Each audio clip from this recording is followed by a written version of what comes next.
punya arti yang sama pada saat imam-imam pada waktu perjanjian lama mentahbiskan atau mengurapi seseorang, ya, diurapi dengan minyak seperti itu. Makanya ada kata fill the hand, jadi punya arti bahwa dua tangannya itu benar-benar dipenuhi dengan minyak, diluberi dengan minyak.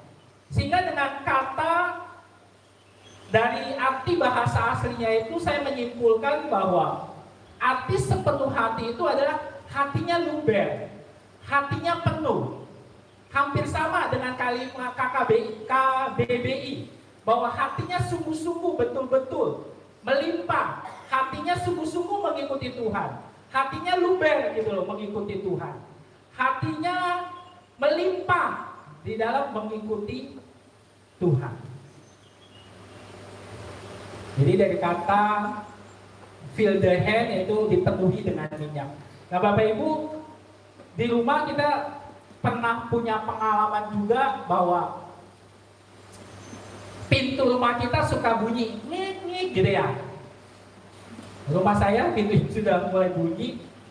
Nanti biasanya kita solusinya pakai apa? Itu kalau bunyi biasanya karena engselnya gitu ya, Pak Tony ya, Pak Tony ya. Nah biasanya solusi yang kita lakukan adalah selain diganti, kita kasih minyak. Kalau kasih minyak udah bunyinya udah hilang. Tapi nanti minyaknya sudah habis ya kan, sudah kering, nanti akan bunyi lagi. Kita bisa solusi yang lain yaitu dengan membeli yang baru. Tapi beli yang baru juga kalau kita amati bahwa engselnya itu pasti ada minyak-minyaknya juga. Artinya solusinya dikasih minyak. Tapi engsel yang bunyi itu sebenarnya bukan karena nggak ada minyak, bukan karena minyaknya, tapi ya karena gesekan daripada logam-logam yang di engsel tersebut. Nah Bapak Ibu, kalau kita mengikut Tuhan tidak sepenuh hati, kalau kita mengikut Tuhan dengan tidak luber di dalam hati kita, maka pada saat kita kena gesekan, kena tantangan, kita kena masalah yang ada di depan, pasti kekecewaan akan terjadi dalam hidup kita. Pasti lingkungan akan menjadi salah. Kita salahin lingkungan. Pasti sekeliling kita akan kita buat jadi salah. Pasti nanti terakhirnya Tuhan yang kita akan salahin. Tuhan kok nggak tolong saya ya? Karena kita nggak punya hati yang luber. Kita nggak mengikuti Tuhan dengan sepenuh hati. Saya percaya bahwa pada waktu Kaleb ya di dalam menanti janji Tuhan sampai di umur 85 dia baru dapat janji Tuhan, dan dia menanti begitu bertahun-tahun lamanya. Bukan tidak ada tantangan Bapak Ibu dan adik-adik, pasti banyak tantangan, pasti banyak halangan, pasti banyak rintangan yang dihadapi oleh Kaleb.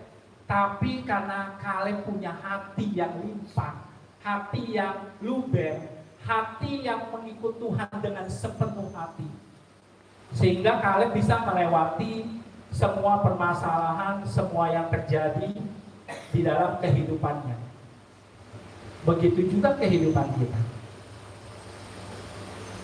Tuhan gak pernah janji gak ada masalah ya kan.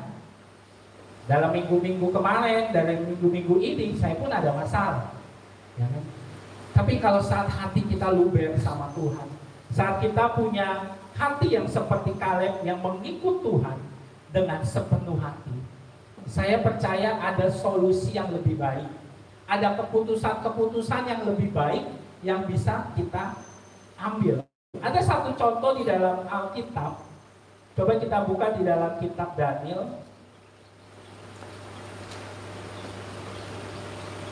pasal yang ketiga,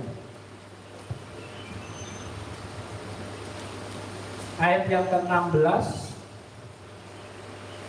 dari ayat yang ke-15 kita baca.